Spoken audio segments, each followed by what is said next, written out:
Welcome to Notebook. Today, we shall discuss the chapter Local Governments. In our session today, we shall be discussing the importance of having a local government. We shall also discuss the constitutional amendments 73rd and 74th, which established the independence of these local governments. Now, what do we mean by local governments? These are governing bodies at the grassroots level, like at the villages and districts. It is the government closest to the people, and it looks after the regular needs of the common people on a first-hand basis. Why do we need local governments?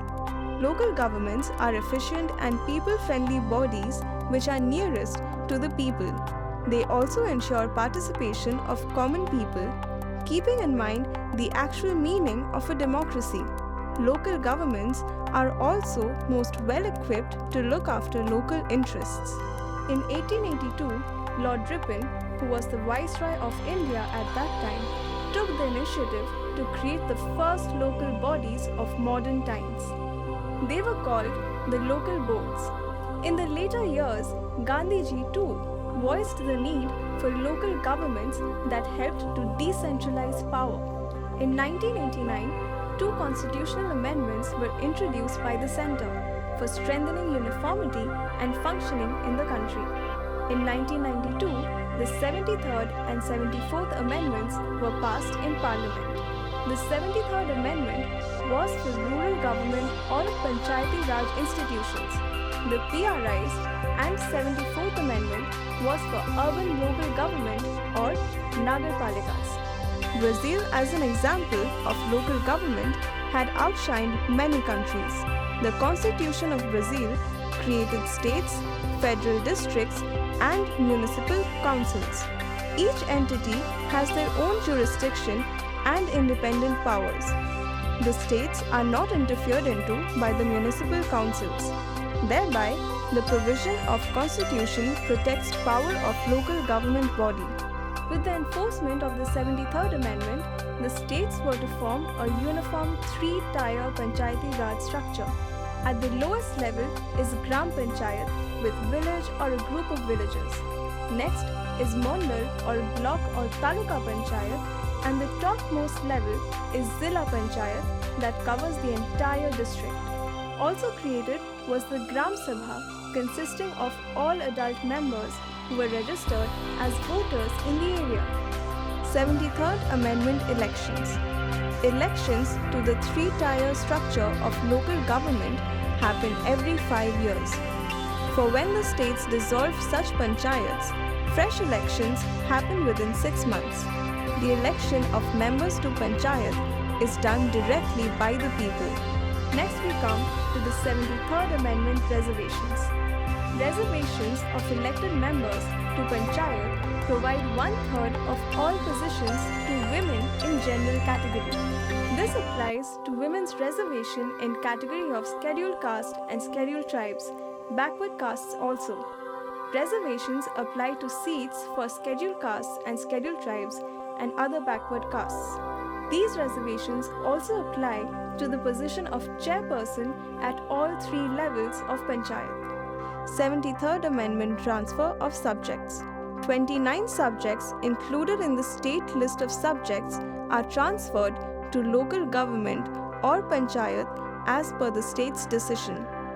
These subjects broadly include welfare and development at a local administration. 73rd Amendment Adivasi population.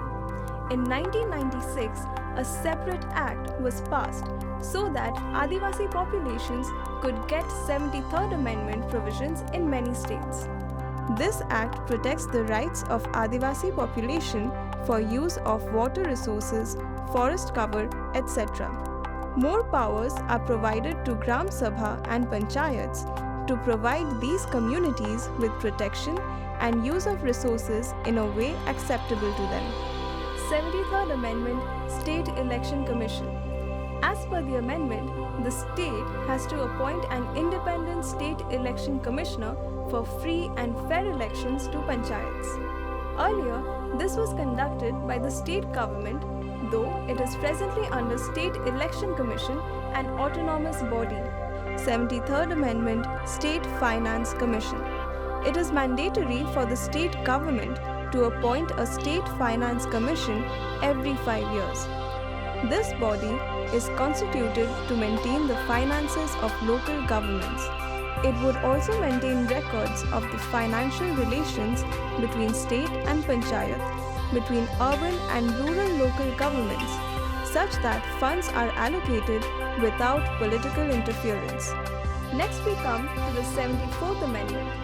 The 74th Amendment provides power to local government in urban areas called Nagarpalikas. Now, which areas are categorized as urban areas?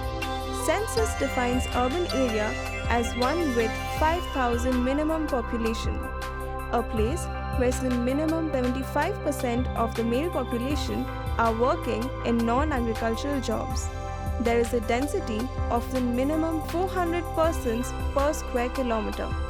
All the provisions of the 73rd Amendment like direct elections, subject transfers, commissions, and reservations apply in 74th Amendment for urban areas. Implementation of amendments. With the onset of Amendments 73 and 74 in 1993, the overall population of members is 32 lakh in local government, of which 13 lakh are women. Women participation has brought sensitivity to issues, and they are not mere proxies for male counterparts. As 6.6 lakh of members in the urban and local bodies are from scheduled caste and scheduled tribes, this significantly changed their social profile in local bodies. Some states have still not transferred subjects from state lists to local governments. Also, the loss of financial support has depleted local government functioning.